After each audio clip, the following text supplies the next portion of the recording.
discovered that my father created a trust fund only for my entitled sister. So I stopped paying for their vacation home and CSAD all extra help. A few weeks later he texted me, "The property taxes are due. No hello, no check-in." I calmly answered him, "Have you ever felt like your whole life was a lie? That the people you trusted most were secretly betraying you?" That's exactly how I felt when I discovered my father had created a massive trust fund for my sister while I was left to struggle. But what happened next changed everything. My name is Louise Walsh, and at 33, I've built a successful career as a self-taught day trader. I wasn't born into money. Everything I have, I've earned through countless sleepless nights, studying market patterns and making calculated risks.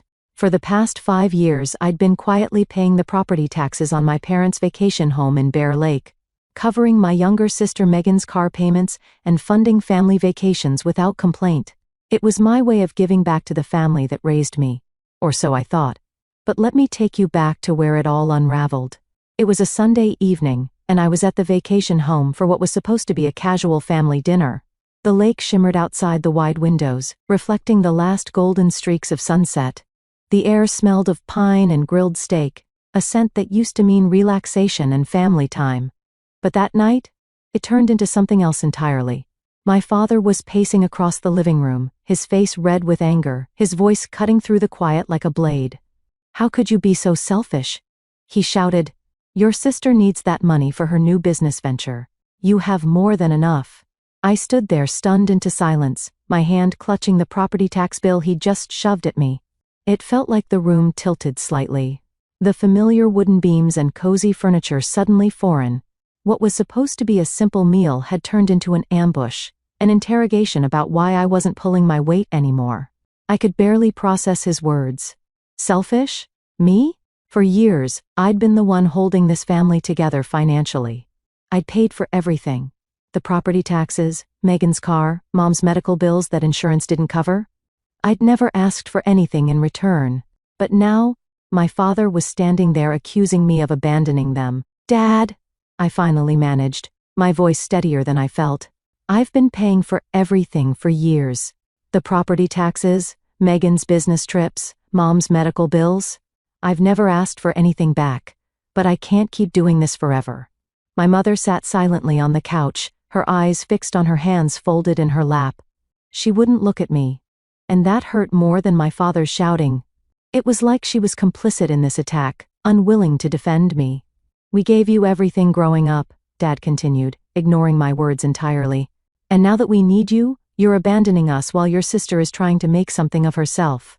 That's when I saw it. An envelope on the coffee table, partially hidden under a magazine. The corner of an official-looking document peeked out, and I could make out the words Trust Fund and Megan Walsh in bold lettering. My stomach dropped, a cold wave washing over me. I reached for it before my father could stop me. "Louise, that's private," he snapped, lunging forward. But it was too late. I was already scanning the document, my hands trembling as the truth hit me like a freight train. My father had created a substantial trust fund for Megan, only Megan. The same father who had told me for years that there wasn't enough money to help with my college tuition, forcing me to work multiple jobs while studying. The same father who now expected me to bankroll their luxury lifestyle while secretly setting my sister up for life. "When were you going to tell me about this?" I whispered, a cold clarity washing over me. My whole life suddenly made sense. The favoritism, the different expectations, the constant demands disguised as family obligations. I knew then that everything was about to change. Growing up, I always felt like the responsible one. My parents, especially my father, seemed to favor Megan in ways I couldn't ignore, though I tried to. She got dance lessons while I was told to focus on academics. No frills, just hard work. She received a shiny new car for her 16th birthday. I took the bus until I saved enough from my after-school job at a grocery store to buy a beat-up Honda with a dented fender. When college came around, Megan went to a private university with full family support, tuition, housing, even spending money. While I pieced together scholarships and worked 30 hours a week at a local coffee shop, the smell of burnt espresso clinging to my clothes. I never complained. I thought it was just how things were. Maybe my parents had more money by the time Megan grew up. But deep down, I knew something wasn't right. There were moments that stung, little cuts that added up over the years, like when I graduated college and had to move back home because I couldn't afford rent. My parents didn't offer to help with a security deposit or even a month's cushion. But when Megan graduated, they not only paid for her apartment, but furnished it with a new couch, a sleek dining table, and a bed frame I'd have killed for back then. I remember standing in her apartment helping her unpack, forcing a smile as I carried boxes while my own life felt like it was on hold. I brushed it off thinking maybe their financial situation had improved. Now holding that trust fund document, I realized the truth. The money had always been there. It was just earmarked for Megan. For 5 years, I'd been the financial backbone of this family. I paid the property taxes on the vacation home, $8,700 every year, wired straight from my account without a second thought. 5 years of that adds up to $43,005,800. I covered Megan's car payments when she claimed she couldn't afford them, $11,680 total month after month because she said she needed reliable transportation for her dreams. I even paid $12,000 for roof repairs on the vacation home last summer, driving up to Bear Lake myself to meet the contractor, the sun beating down on my neck as I handed over the check. And then there were the family vacations, trips to California, weekends in Colorado, $2,400 over the years, all on my dime because I wanted us to have those memories together. But it wasn't just about the money. It was the lack of appreciation, the way they took it for granted. My parents never thanked me. They just assumed I'd keep giving. And Megan? She was the golden child, always getting what she wanted without lifting a finger. I remember one winter when I was working 2 jobs during college, barely sleeping. My car broke down on the side of I-15 in a snowstorm. I called my parents, shivering in the cold, asking for help to cover the tow truck and repairs. They said they couldn't afford it, that I'd figure it out. I did. I took on extra shifts, ate ramen for weeks to make it work. Meanwhile, Megan was driving her brand new car, a gift from them, without a care in the world. I didn't want to believe they valued her more than me. I told myself it was just timing, circumstances. But that night at the lake house, the trust fund document shattered that illusion. My father snatched the paper from my hands, but the numbers were burned into my mind. $350,000 set aside for Megan with provisions for more. All while I'd been told repeatedly that family finances were tight. "You weren't supposed to see that," he muttered, folding it and stuffing it back into the envelope. "Clearly," I replied, my voice hollow. "I guess that explains why you never helped with my student loans." My mother finally spoke, her voice soft and placating, the kind of tone that used to soothe me but now felt like a lie. "Sweetheart, your sister needs more help than you do. You've always been so independent, so capable. We're proud of how well you've done on your own." The twisted logic took my breath away. I was being punished for my success while Megan was rewarded for her dependence. "All those times I asked for help," I said slowly, memories flooding back when I was working 2 jobs and barely sleeping. When my car broke down and I couldn't afford repairs, when I needed a security deposit for my first apartment. "You said you couldn't help. But the money was there. It was just for Megan." My father shifted uncomfortably. "Investment decisions aren't that simple, Luis. We had to think about the future." "Just not my future," I shot back. He changed the subject, sliding the property tax bill across the table toward me. "The taxes are due next month, and the Homeowners Association increased their fees again." I stared at him incredulous. After everything I'd just uncovered, he still expected me to pay. The audacity was staggering. Something shifted inside me then, a quiet, fundamental recalibration. I'd been played for a fool, but that ended now. "I'll take care of it," I said quietly, picking up the bill. My father relaxed, missing the steel in my eyes. The drive back to my downtown Salt Lake City apartment was a blur. The snow-capped mountains that usually brought me peace loomed accusingly against the darkening sky. I'd been so naive, so willing to believe the best of them. Once home, I ignored my ringing phone. Probably my father double-checking I wouldn't back out, and pulled out my laptop. With trembling fingers, I opened a folder I'd kept for years but never thought I'd need: financial contributions, family. The spreadsheet that appeared was a map of my sacrifices: 5 years of property tax payments, $43,500. Megan's car payments, $11,680. The new roof, $12,000. Medical expenses for my mother's knee surgery not covered by insurance, $8,200. Family vacations I'd funded as gifts, $25,400. The total made me sick. $97,780 over 5 years. And that was just the big stuff. All while my parents secretly funneled money into Megan's trust fund. My phone pinged with a text from her. Dad says you're being difficult about the taxes. Don't be selfish, Louise. I laughed bitterly. Of course, she'd take their side. She'd been the beneficiary of their favoritism her whole life. Another text from my father. We're counting on you for those taxes. Don't let us down. No thank you. No recognition. Just expectation. The next morning, I called in sick to my home office and drove to see Joseph Klein, the financial advisor who'd helped me build my investment portfolio after I started making real money 3 years ago.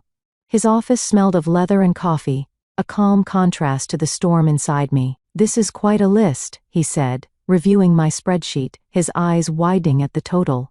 And you've never asked for repayment? They're family, I said simply. I wanted to help. He removed his glasses and gave me a serious look.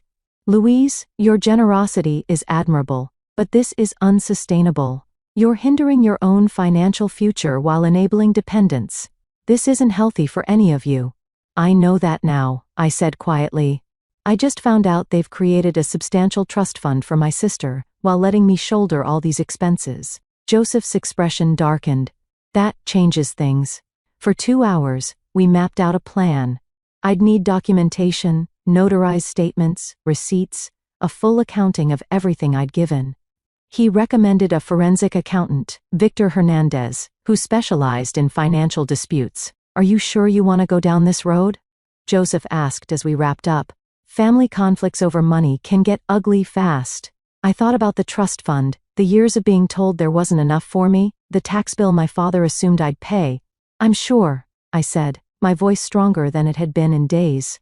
It's time they understood what I've been contributing, and what happens when it stops. Leaving his office, I felt a spark of power I hadn't known with my family in years. A week later, I sat in Victor's office surrounded by stacks of papers, bank statements, receipts, proof of every dollar I'd given. Your documentation is impressively thorough, he noted, sorting through it all. Most people don't keep records this detailed. My day trading habits had paid off. Every transaction tracked, every expense categorized. So what's the total damage? I asked, bracing myself. He slid a document across his desk. $118,745. The additional $14.13 to $915 is interest you've lost by diverting these funds from your investments, he explained. Based on your portfolio's performance, that's conservative. The numbers hit me like a punch, vindication mixed with grief. What now? I asked. Depends on what you want, Victor said. Legal restitution is an option, though family matters get tricky without contracts, or we can prepare a financial statement for closure or leverage. The second one, I decided for now. As he worked, my phone buzzed. Dad, haven't received the tax payment yet. Due date is approaching. Megan, Dad says you're being difficult about money after all they've done for you. Really, Louise? I silenced it. Let them sweat. 3 days later, I got a notarized statement from Victor detailing every cent I'd given, complete with lost interest calculations and Joseph's verification. That night, my mother called. Louise, your father is concerned about the property tax payment, she said, her voice carefully neutral. The due date is next week. I know when it's due, Mom. Well, will you be handling it? You've always been so reliable. The assumption lit a fire in me. 5 years of giving, no thanks, while they built Megan's nest egg. Not this time, I said quietly. A long pause. What do you mean? I'm not paying the taxes anymore or any family expenses, but we're counting on you. The money is already allocated elsewhere. Her voice turned frantic. To Megan's trust fund, you mean? Silence. Your father told me you saw that. Louise, you have to understand. I understand perfectly, Mom. I've contributed nearly $120,000 while you've been telling me there wasn't enough to help me. I financed your lifestyle while you secured Megan's future. That's not fair, she said weakly. No, it's not. I agreed. And I'm done. I hung up and turned off my phone knowing the storm was coming. The next morning, I made 3 moves. I canceled the automatic payment for Megan's car. I removed myself as an authorized payer on all family accounts, and I transferred $120,000 from my brokerage account to a new fund labeled My Future. For the first time in years, I felt free. The fallout hit fast. By noon, my phone was flooded. Megan texted, "What the hell, Louise? The bank says my car payment was declined. Are you trying to ruin my credit score? Dad is furious. Fix this now. My father, call me immediately. This is unacceptable. You can't abandon your responsibilities." I ignored them, focusing on my trading day. Volatile markets demanded my attention. Later, I listened to my mother's voicemail. "Louise, please. Your father is beside himself. The tax notice came with a late fee. Megan can't make her car payment. She'll lose it. We don't understand why you're doing this. Call us back." No mention of the trust fund, just pressure to keep paying. Then my intercom buzzed. "Miss Walsh, your father is here demanding to see you," the security guard said. "He's insistent. Tell him I'm not available. He won't leave until you come down. Then call the police if he refuses." 20 minutes later, my cousin Thomas texted, "Just saw Uncle Greg escorted from your building by security. What's going on? Are you okay?" I replied, "I'm fine. Family financial disagreement." His response shocked me. "About time you stood up to them. The way they've treated you versus Megan has been wrong for years. I hadn't realized anyone else saw it." That validation meant everything. At 7 p.m., my doorbell rang. Through the peephole, I saw Megan, arms crossed, foot tapping. I opened the door but blocked her entry. "What do you want?" "What do I want?" she snapped. "I want you to explain why you're acting like a psycho. My car payment bounced. Dad says you're refusing to pay the lake house taxes." "Correct," I said calmly. "Why? What's your problem?" "The problem is I've contributed almost $120,000 as to this family while Dad's been funding your trust fund." Her face flickered, surprise, guilt, then anger. "That's different. The trust is for my future. I need security. And I don't?" "You've always been the smart one," she said, like it justified everything. "You've got your trading career. I'm still finding my path." At 31, "Megan, while I pay your car payments and fund vacations," she flushed, "you've never complained before because I didn't know I was being manipulated. I didn't know Dad was funneling money to you while I drained my accounts." "It's not that much," she mumbled. "$350,000 is significant." Her eyes widened. "How do you know?" "I saw the document." Silence stretched between us. Then she softened, reaching for my arm. "Look, Louise, I get you're upset, but we're family. We need your help. Dad says without the tax payment, they might lose the lake house." I stepped back. "That's not my problem anymore. You'd let them lose the place we spent our summers? How can you be so cold?" I saw the entitlement in her eyes bred into her over years. "They have options," I said. "They could use your trust fund." Her face hardened. "That's not fair." I smiled sadly. "No, Megan, nothing about this has been fair." I closed the door. 2 weeks passed. The tax deadline came and went. I kept my distance, focusing on work and my finances. Joseph helped me restructure my portfolio. Without family expenses, I could boost my retirement savings, and even a small vacation property of my own. Then an email from Uncle Pete broke my peace. "Louise, what's going on with Greg in the lake house? He's asking me for a $10,000 loan for taxes and penalties. Says you're refusing to help. This doesn't sound like you." I laughed bitterly. Dad was hitting up relatives rather than touch Megan's trust fund. I replied with a PDF of my contributions and the trust fund details. Pete's response, "Holy hell, Louise. I had no idea. Greg's been saying he's struggling to help both daughters equally. This changes things." The next day, Thomas called. "There's a family meeting at your parents' this weekend. Uncle Greg called it to discuss Louise's abandonment. He's rallying everyone against you." My stomach tightened. "Thanks for the heads up. There's more," he said. "They're planning to guilt you into resuming payments and covering late fees, framing it as you damaging the family legacy." The nerve was unreal. "Are you going?" I asked. Yes, and so are you, he said. You need to set the record straight. I'll back you up. I agreed, nerves jangling. Saturday came. I wore a black pantsuit that always boosted my confidence, and drove to my parents' house with Victor's documentation. The living room hushed as I entered. My father stood by the fireplace mid-speech. Aunts, uncles, and cousins filled the space, Megan and Mom on the sofa, uneasy. Louise, Dad said, recovering. Glad you're here. We were discussing the vacation home situation. I'm sure, I replied, setting my briefcase down. And I'm sure you gave them all the financial details. His eyes narrowed. We're discussing your refusal to meet family obligations. Interesting, I said, opening my case.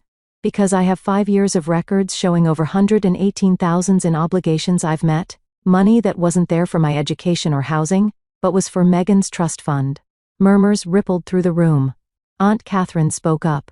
What trust fund? I looked at Dad, giving him a chance. He stayed silent, so I handed out copies of the summary. For 5 years, I've paid the lake house taxes, Megan's car payments, vacations, nearly $120,000. Meanwhile, my parents set up a $350,000 trust fund for Megan. The room exploded. Dad's face turned crimson. These are private matters, he roared. Exactly, Uncle Pete said, standing. Family matters, and we should treat our kids equally. I hadn't expected this support. As debates flared, Dad's eyes met mine, fear of exposure and a flicker of respect. The meeting ended with him storming out, Mom trailing tearfully. Megan sat frozen. I had no idea it was this bad, Catherine said, studying the papers. Greg said you didn't need help.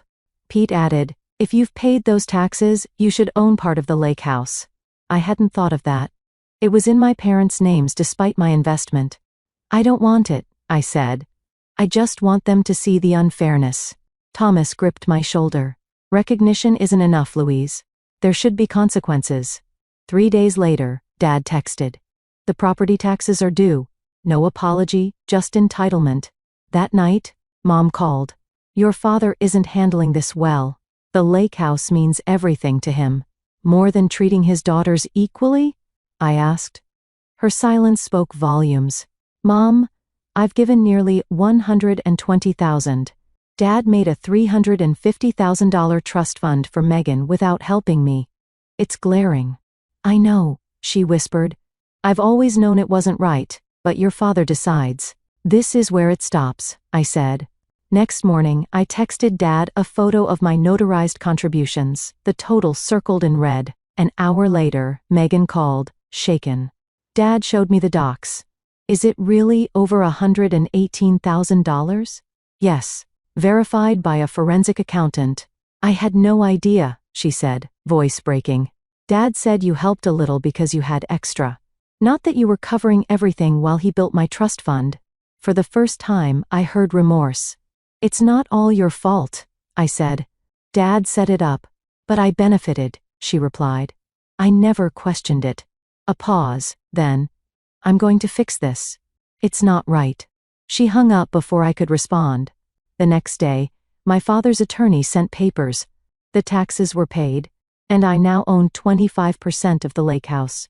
Megan had used her trust fund for the taxes and legal fees. Dad texted, this wasn't necessary. Family helps family. I didn't reply. He still didn't get it. Mom texted, your father's struggling, but I'm proud of you for standing up. I should have, years ago. That night, Megan called. I've asked Dad to split the trust fund equally. He resisted, but Uncle Pete and Aunt Catherine backed me. He's meeting his advisor tomorrow. Relief washed over me, not for the money, but for the fairness, the respect. Thank you, Megan, I said. No, she replied. Thank you for making us face the truth. If you found this story relatable or inspiring, please give it a thumbs up and share it with your friends. Don't forget to subscribe for more stories about overcoming adversity and standing up for yourself, and leave a comment. Have you ever faced something similar? How did you handle it? I'd love to hear your thoughts. I was called into the meeting room where HR waited with my boss. Rachel, after 15 years we're terminating your role, he said coldly. Pack your stuff before the end of the day. I smiled gently. I respect your decision. He had no idea I had just signed. The invitation came through Outlook at 9:03 a.m., meeting with HR and management, 9:30 a.m., conference room C, no subject line, no context, just the kind of message that instantly makes your stomach drop. I had been with Ashford and Wells for 15 years. 15 years of early mornings, late nights, building systems from the ground up, mentoring new hires, and fixing messes no one else even noticed until they exploded. I'd missed birthdays, anniversaries, and even my mother's funeral because of this job. And yet, here I was, being summoned like a school kid to the principal's office. I didn't panic, not because I wasn't nervous, I was, but because something inside me had changed in the past few months. Something quiet, but powerful. As I walked toward conference room C, I passed the espresso machine I had campaigned to get installed. People still called it Rachel's coffee bar. I passed the wall where a framed article featured our product launch, a moment I had engineered behind the scenes while my boss Brian gave all the interviews. I paused just outside the door, inhaled slowly, and then stepped in. Brian sat at the head of the table, flanked by Karen from HR. Her face wore that perfectly practiced mask of corporate sympathy. Brian didn't even pretend. He leaned back in the chair, fingers steepled like a bad actor in a courtroom drama. "Rachel," he said, voice dripping with rehearsed solemnity, "after 15 years, the company has decided to terminate your position as part of our strategic realignment." Strategic realignment. I almost laughed. The same man who once called me irreplaceable was now using bullet points from a script. Karen slid a manila folder across the table. "Inside, you'll find the details of your severance package," she said. 2 weeks for every year of service, continuation of benefits for 60 days, and access to outplacement resources. I looked down at the folder, then back up at Brian. "I respect your decision," I said gently. No protest, no begging, just calm acceptance. That alone seemed to knock the wind out of him. He blinked. "We'll need you to pack your things by the end of the day," he added quickly, perhaps unsettled by my composure. "And please return your laptop and badge to IT before 5 p.m. I stood, straightened my blazer, and nodded once. "Of course. Thank you for the opportunity." I didn't linger. I didn't ask questions. I didn't give them the satisfaction of seeing me unravel. I walked out of that room with the same dignity I had carried for 15 years. What they didn't know, what they couldn't possibly suspect, was that 2 hours earlier, I had signed the lease for Ashford and Wells's main competitor's new downtown office, a firm I had quietly joined as head of strategic development. 3 months ago, I'd received a message on LinkedIn. A recruiter from Laneway Dynamics had written, "We've been watching your work from afar, Rachel. Would you be open to a conversation?" At first, I dismissed it. Loyalty had been my currency for years, but something had changed. Maybe it was Brian taking credit for my ideas one too many times. Maybe it was the junior exec he'd promoted, his golf buddy, despite my warnings that he lacked technical understanding. Maybe it was just exhaustion. Quiet, gnawing exhaustion from being invisible while others shined with my light. So I had taken the meeting, then another, and another. By the time HR was preparing my termination letter, I had already negotiated a full executive package, equity shares, and the power to assemble my own team at Laneway Dynamics. This wasn't revenge. Not yet. This was insurance. I returned to my desk and sat quietly, scanning the office like it was already a memory. People were moving, typing, laughing. The world kept spinning, unaware that one of its access points was about to shift. "Hey," Olivia from accounting said softly, stopping by my desk. "Are you okay?" I smiled. "Actually, I'm fine. Everything's going to be just fine." The box they gave me was too small. I left half my things behind, not because I didn't want them, but because I didn't need them anymore. At 4:58 p.m., I handed my badge to a young intern I didn't recognize. She looked startled. "Are you leaving?" "Apparently," I said, offering a small smile. As I walked out of Ashford and Wells for the final time, the fall sun hit just right. Warm, strong, illuminating everything. I looked down at the folder still clutched in my hand. My name printed neatly across the top. "Tomorrow, A new nameplate would be printed. Rachel Hayes, Head of Strategic Development, Laneway Dynamics. And Monday? Monday would be interesting. Monday arrived crisp and bright, the kind of autumn morning that feels symbolic, like the universe is offering a clean slate. I stood in front of the mirrored elevator doors in the sleek lobby of Laneway Dynamics downtown headquarters, adjusting the collar of my navy blazer. No company badge yet. Just a sense of calm anticipation, and something else. Freedom. As the elevator opened, a receptionist greeted me with a wide smile. "Miss Hayes, welcome. Mr. Caldwell is expecting you." That was Grant Caldwell, Laneway's CEO, a man with a reputation for being ruthlessly brilliant, but also deeply loyal to those who earned his trust. We'd spoken privately several times over the past few months, our conversations candid and layered with mutual respect. I was escorted to the top floor where a polished glass door bore a plaque that read, "Head of Strategic Development, Rachel Hayes, my name, no one else's." No fine print. Grant stood as I entered his office, hand extended.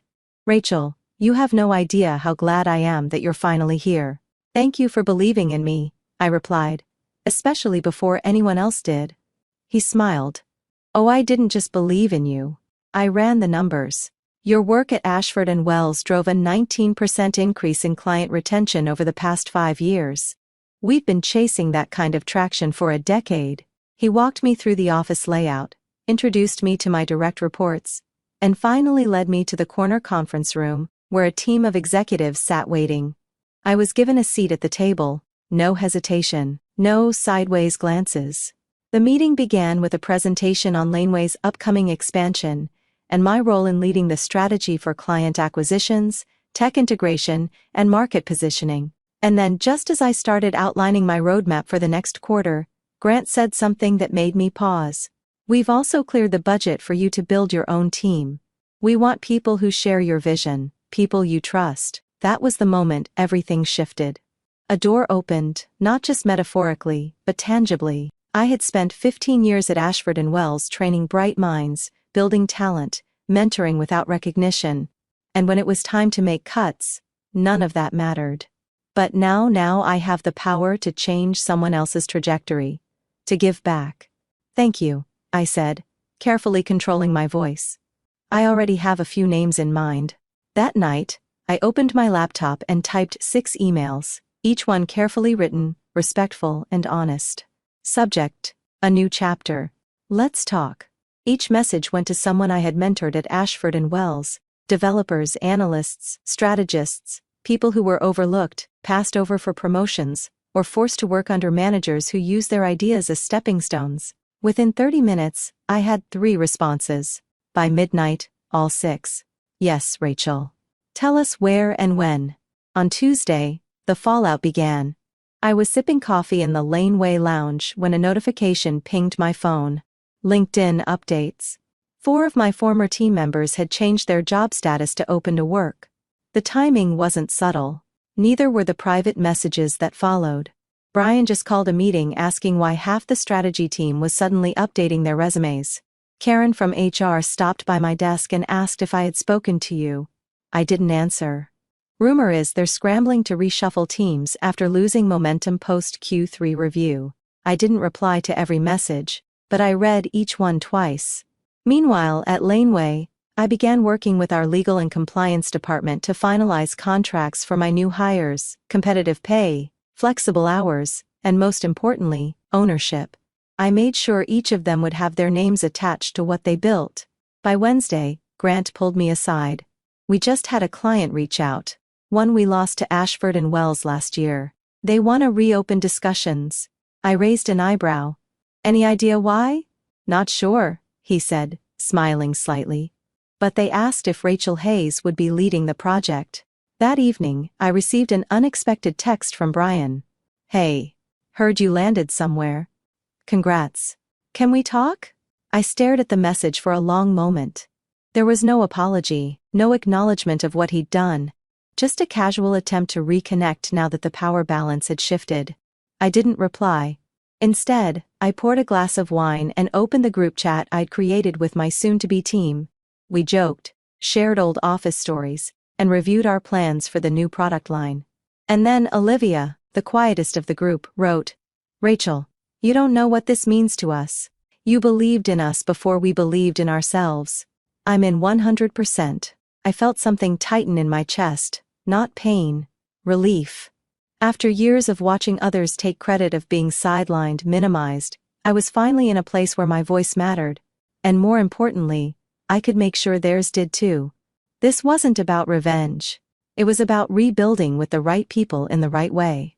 And as for Brian, well, he just started to realize what happens when you fire the wrong person. By the end of my first week at Laneway Dynamics, the atmosphere at Ashford and Wells was beginning to shift, and not in the way their leadership had hoped. The first signs came in the form of silence, the kind that settles over a workplace when people are too afraid to ask questions out loud, but are whispering them behind closed doors. On Monday morning, I received a message from Jordan, my former data systems analyst. They pulled everyone into a reassurance meeting this morning. Brian tried to sound confident, but people could tell something was off. Someone asked where you were going, and he dodged the question. By Tuesday, I had confirmation that 2 long-standing clients were re-evaluating their contracts with Ashford. They'd reached out through a mutual contact, curious about whether I was involved in any current projects. And if not, why not? I didn't chase them. I didn't have to. The truth was, the work I'd done at Ashford wasn't just technical, it was relational. I had spent years building trust with clients, translating needs into solutions, and delivering under pressure. It turns out people remember that, and people talk. At Laneway, my new team was beginning to form. Olivia had officially accepted her offer and started onboarding. By Wednesday, 2 more had followed. It felt like assembling a dream team, not just based on skill, but on shared values. Every time someone joined, I felt that quiet satisfaction grow stronger. This wasn't just about proving I could land on my feet. It was about lifting others with me. Late that afternoon, as I was reviewing integration plans with the engineering lead, my phone buzzed again. Another LinkedIn notification. Brian had updated his job title, Chief Strategy Officer. I laughed out loud. There was no announcement, no formal press release. Just a quiet little title change clearly meant to stabilize perception after my departure, but it reeked of panic. He was scrambling to fill a gap he didn't even fully understand until I was gone. That same night I got a call from Claire, my old friend in the legal department at Ashford. She sounded hesitant at first, then blurted, "I'm sorry. I didn't know they were going to do that to you." I paused, surprised. "Claire, you don't owe me an apology. You weren't the one who made the decision. I still feel responsible." She sighed. "They had meetings weeks before your termination. I wasn't looped in until the final HR review. But after seeing the fallout, Rachel, they're spiraling." "Because I left?" "Because they didn't see it coming," she said. "You were the one constant in a sea of turnover. Now Brian is holding meetings every morning and pushing unrealistic deadlines to prove everything is under control." "I didn't say anything," Claire continued, her voice lower. "I'm not asking for anything. I just wanted you to know what you built there. It mattered." Those words stuck with me. By Thursday morning I was sitting across from Grant in his office, reviewing updates on our first major product launch. The energy in the room was electric. "Early prototypes are outperforming expectations," he said, tapping the table. "We haven't even announced the official launch date, and we already have inbound interest from 2 firms in the financial sector. That's because our message is clear," I replied. "Efficiency, transparency, and credibility. It's what clients want, and what they remember." He looked at me thoughtfully. "You know, Rachel, you've done more in 10 days than some executives manage in a year." I smiled, but the compliment brought with it a deeper realization. I hadn't changed. I'd just finally been seen. That afternoon, Olivia stopped by my new office with a coffee in hand, just the way I like it, black with a dash of cinnamon. "I still can't believe it," she said, looking around. "You're really the boss now." I laughed. "Well, technically, Grant is the boss. I just sit in the corner." "No," she said softly. "You're the one we follow. You always were." The words caught me off guard.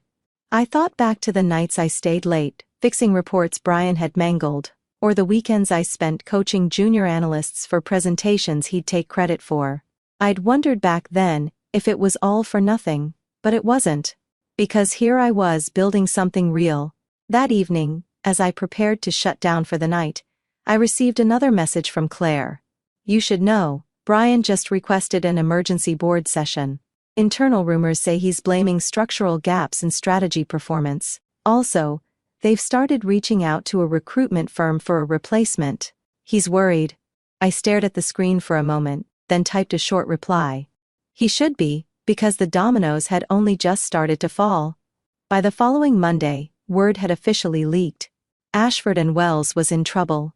Not the kind of scandalous headline-grabbing trouble that made the news, but the slow internal unraveling that executives scramble to spin, and employees whisper about over coffee.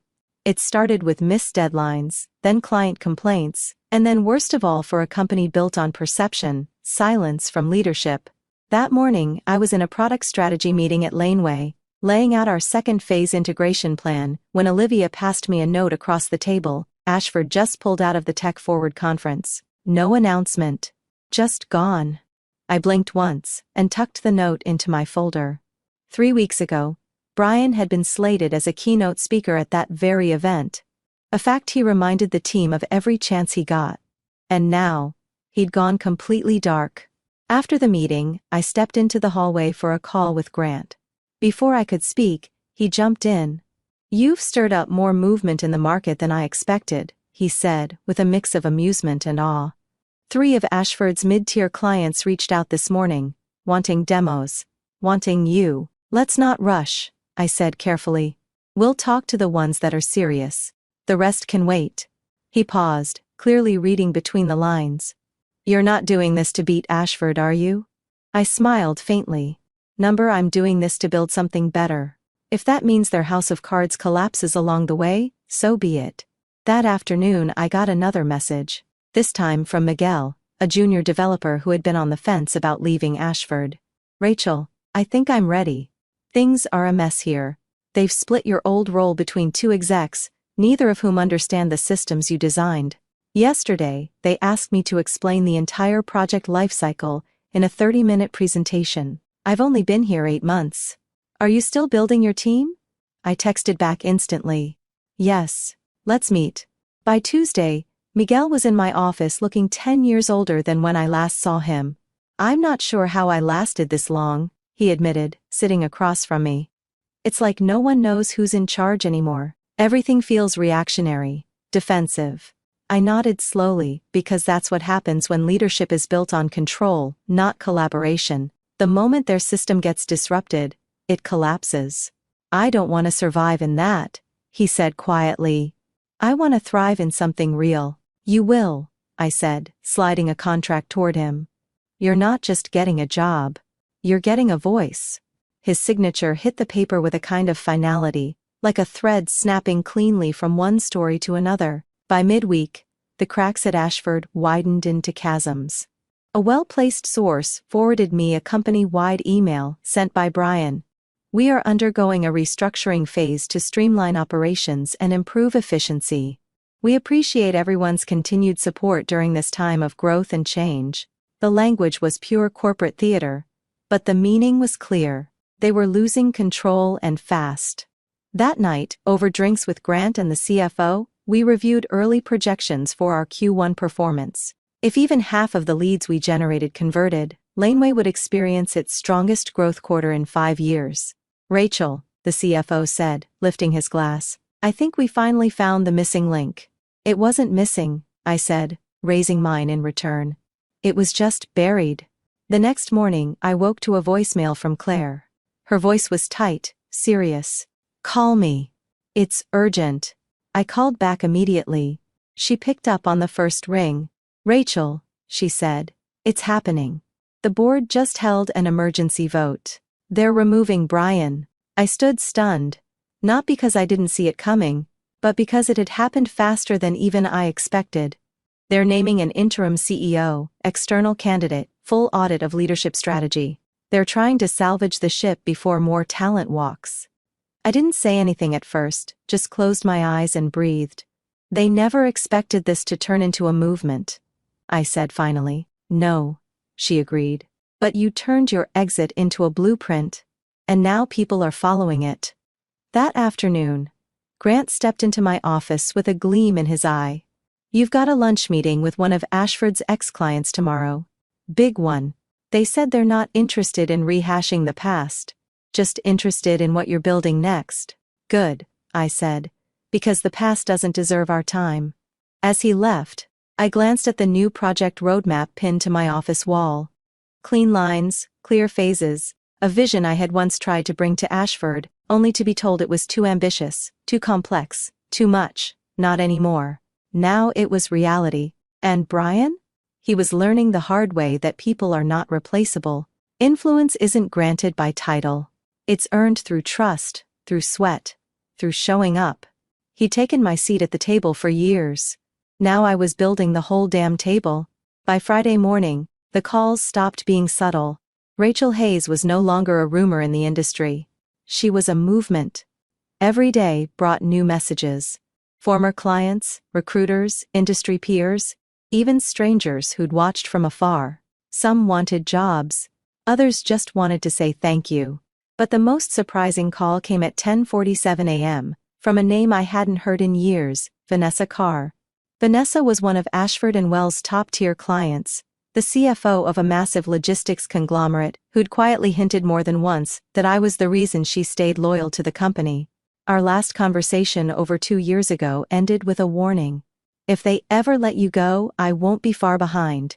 Her voice now was cool, measured, but layered with something more. Rachel, she said. I've been watching. The shifts at Ashford, your team at Laneway, the new platform, it's impressive. Thank you, I said cautiously. I didn't expect to hear from you.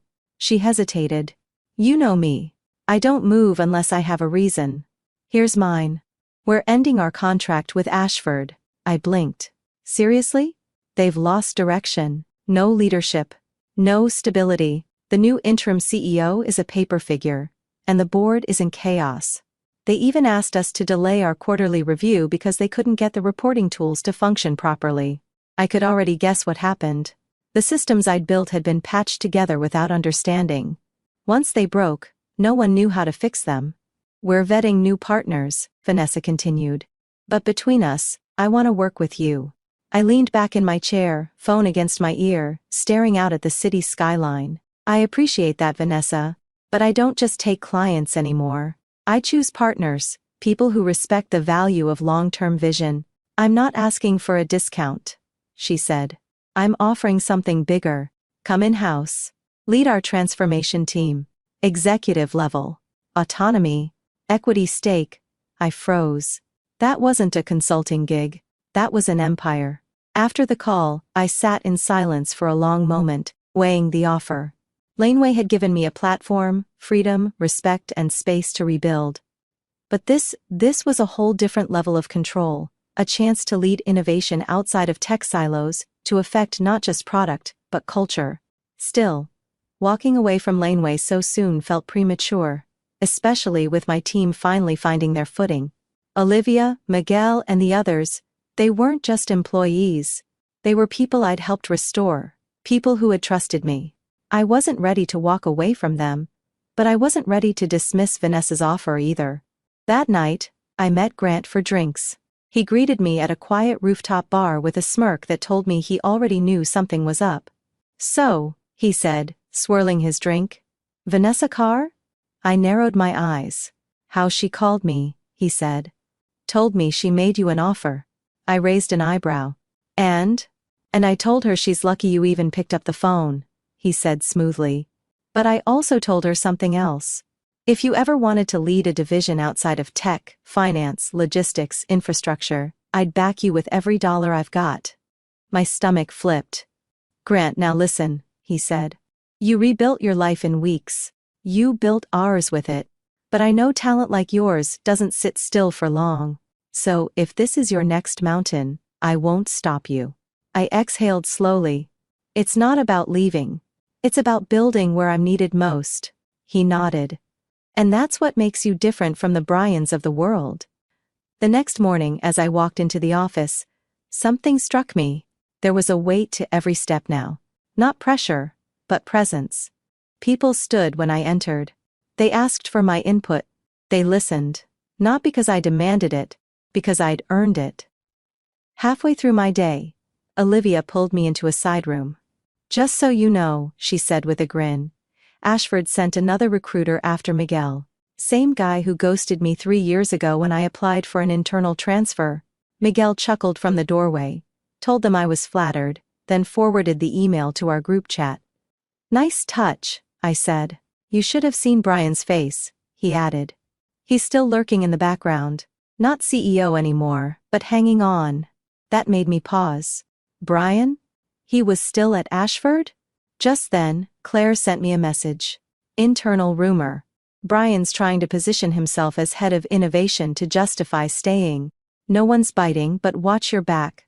He's not done trying to salvage his reputation." I stared at the message, then typed back, "He can try. I've got something he'll never understand. A team that follows me willingly, and a future that doesn't need fixing." Because in a few days, Ashford would discover something they weren't prepared for. Their competitor wasn't just hiring. We were expanding.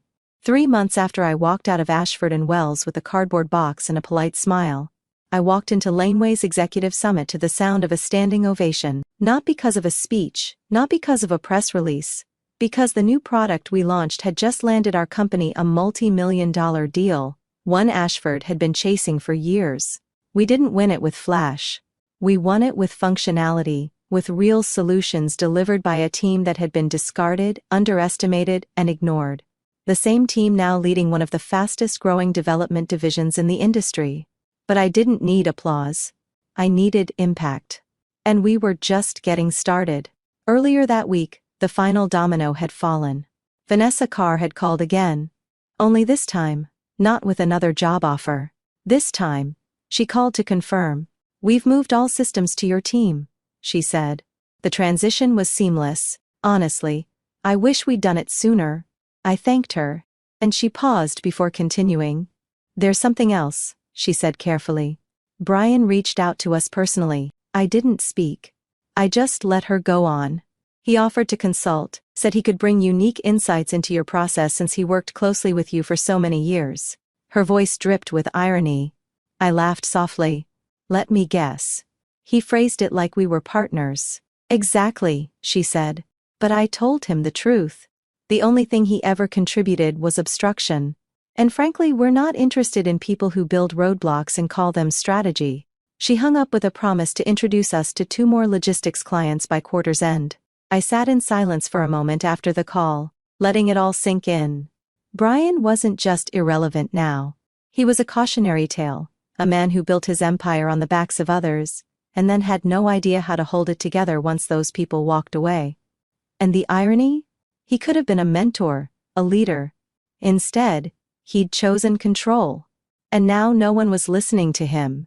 That Friday we held our first joint strategy retreat, not in a sterile boardroom, but at a converted farmhouse an hour outside the city. Sunlight streaming through high windows, whiteboards leaning against brick walls, post-it notes scattered across rustic tables, the kind of place that invites ideas instead of suffocating them. As we reviewed the upcoming quarter's roadmap, I looked around the room. Miguel was guiding a new intern through our automation workflows. Olivia was fielding client calls with confidence I hadn't seen in her before. Even Claire, who had finally left Ashford for a senior compliance role with us, was smiling in a way she hadn't in years. At one point, someone asked what we should name the new project. I looked at the whiteboard and quietly wrote, Phoenix. Because that's what we'd done. We'd risen on our own terms. That evening, I got an email. No name in the subject line. Just we made a mistake. I made a mistake. It was Brian. Rachel. I'm not asking for sympathy. I just need you to understand that I was under pressure. The board, the investors, the metrics, they pushed, and I reacted. I see now what I failed to recognize back then. Your work was the foundation of everything we did. And when you left, it all started to collapse. I've lost almost everything, and I can't help wondering what would have happened if I just treated you differently. I hope you're doing well. I'm truly sorry. There was a time I would have clung to that apology, turned it over in my mind, hoping it might heal something, but not anymore because I didn't need closure from him. I had given it to myself. I closed the email and never responded. A few days later, Laneway announced a new internal initiative, the Rachel Hayes Fellowship, an annual program to fund and mentor women in tech who had been pushed out of corporate roles and wanted to start over. The board had voted unanimously. Grant had insisted it carry my name. I was stunned. "You built this, Rachel," he said. "Not just the systems, the people, the culture. You showed us what leadership actually looks like." For a moment, I didn't know what to say, so I just nodded. Not out of modesty, but because it felt right. 1 year after I was terminated without warning, I stood in my office, no longer surrounded by silence but by movement. Real momentum. A new generation of thinkers and builders who didn't ask for permission to be brilliant. And as I looked out over the city, one last message came in from Miguel. "Hey boss. Client just confirmed. They're leaving Ashford and coming to us. That makes 8. Also, we're going to need a bigger office." I smiled, heart full. No bitterness in sight because revenge fades. But legacy? Legacy lasts.